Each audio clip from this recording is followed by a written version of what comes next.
Technology transfer مصنوعات کو brands میں بدلنے کی ضرورت ہے، صدر کاٹی فراز الرحمان۔ فراز بھائی، اسرائیلی جو پروڈکٹس ہیں ان کے بائیکاٹ کے باوجود پاکستانی جو پروڈکٹس ہیں وہ اتنی مقبول نہیں ہو پا رہی ہیں، اس کے پیچھے آپ کیا سمجھتے ہیں؟ دیکھیں، سب سے پہلے تو میں آپ کو اس پہ بات بتاؤں۔ دیکھیں، کوئی بھی پروڈکٹ کا بائیکاٹ کرنا جو ہے اس پہ ظاہر ہے کہ 5% کی ایک آپ کو وہ اماؤنٹ وہاں جاری ہوتی ہے۔ میں سمجھتا ہوں کہ اس کو لوکلائز کیا جائے، ری ایگریمنٹس کیے جائیں۔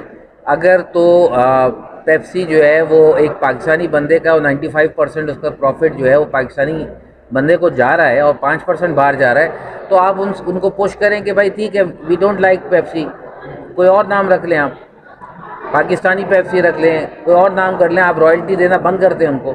تو بات یہ ہے کہ میرے دیکھیں، بات یہ مزدور تو وہاں بھی کام کر رہا ہے نا، بات یہ 60,000 70,000 مزدور تو پیپسی میں بھی کام کر رہا ہے، اسی طریقے سے دوسری اور انڈسٹریز میں بھی کام کر رہا ہے۔ تو میں سمجھتا ہوں کہ اس کو تھوڑا سا ریفائن کر کے جو ہے نا وہ اس پہ کام کرنا چاہیے تاکہ بزنس ہرٹ نہ ہو۔ معاشی ترقی کے لیے 2 سالہ پالیسی ناگزیر ہے، چیئرمین پاکستان بزنس گروپ فراز الرحمان۔ ٹیکنالوجی ٹرانسفر مصنوعات کو برانڈز میں بدلنے کی ضرورت ہے، صدر کاٹی فراز الرحمان۔ ایسوسی ایشن آف ٹریڈ انڈسٹری کاٹی اور پاکستان بزنس گروپ کے بانی صدر فراز الرحمان نے کہا کہ پاکستان کی ترقی اور معاشی خوشحالی کے لیے تمام اسٹیک ہولڈرز کو مل کر فوری طور پر 2 سالہ معاشی پالیسی پر کام کرنا چاہیے۔ پالیسی کے فوری نفاذ اور اس پر سختی سے عمل کر کے ہی معیشت کو بہتر بنایا جا سکتا ہے۔ انہوں نے ان خیالات کا اظہار ایکسپو سینٹر کراچی میں صارفین کے لیے بین الاقوامی مصنوعات کی نمائش کی اختتامی تقریب سے خطاب میں کہا۔ تقریب میں نمائش میں حصہ لینے والی مقامی اور بین الاقوامی کمپنیوں کے سربراہان، سفارتکار اور بزنس کمیونٹی کی بڑی تعداد نے شرکت کی۔ فراز الرحمان نے مزید کہا کہ پالیسی کے نفاذ سے پاکستان 2 سال کے اندر معاشی بحران سے ضرور نکل آئے گا، لیکن حکومت کو ٹیکسٹائل اور صنعتی شعبوں میں توانائی سے مؤثر پیداواری مشینوں کی طرف منتقلی پر غور کرنا چاہیے۔ خواتین کی معیشت میں شمولیت بڑھانے کے لیے مزید اقدامات اٹھانے چاہیے۔ کاروباری سرگرمیوں میں خواتین کی شمولیت کے بغیر ترقی ممکن نہیں۔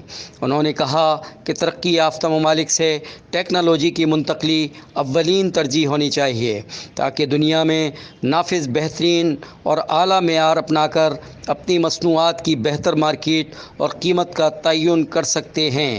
کاٹی کے صدر و PPGO کے بانی چیئرمین فراز الرحمان نے تجویز دی کہ حکومت کسٹم ڈیوٹی اور دیگر ٹیکسوں میں کمی کر کے فوری ریلیف فراہم کرے۔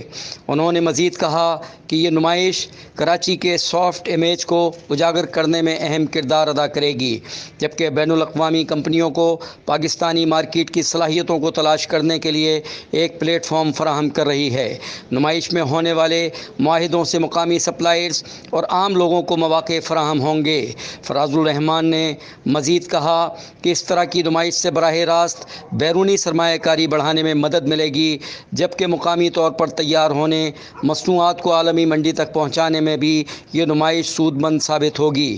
انہوں نے کہا کہ ہمیں اپنی مصنوعات کو برانڈز میں تبدیل کرنے کے لیے ویژن اور حکمت عملی سے کام کرنے کی ضرورت ہے تاکہ برانڈز بنانے سے زر مبادلہ حاصل ہو اور پاکستان کی ایکسپورٹ بڑھے، امپورٹ میں کمی ہو اور پاکستانی مصنوعات جنہیں بین الاقوامی منڈی میں پسند کیا جاتا ہے انہیں ایک نام مل سکے۔ صدر کاٹی نے کہا کہ نمائش میں دیگر ممالک کی کمپنیوں کے حصے لینے اور بڑی تعداد میں ملکی و غیر ملکی مندوبین اور سفارتکاروں کی موجودگی پر خوشی محسوس ہو رہی ہے۔ انہوں نے ظاہر کی کہ بہت جلد پاکستانی مصنوعات بھی دنیا میں مقام بنائیں گی اور پاکستان معاشی طور پر مستحکم اور ترقی یافتہ ممالک میں شمار ہوگا۔ فراز الرحمان صاحب نے کہا کہ پاکستان میں نوجوانوں میں صلاحیت موجود ہے، صرف انہیں بہتر رہنمائی اور تربیت کی ضرورت ہے، جس میں انڈسٹری کا اہم ترین کردار ہے۔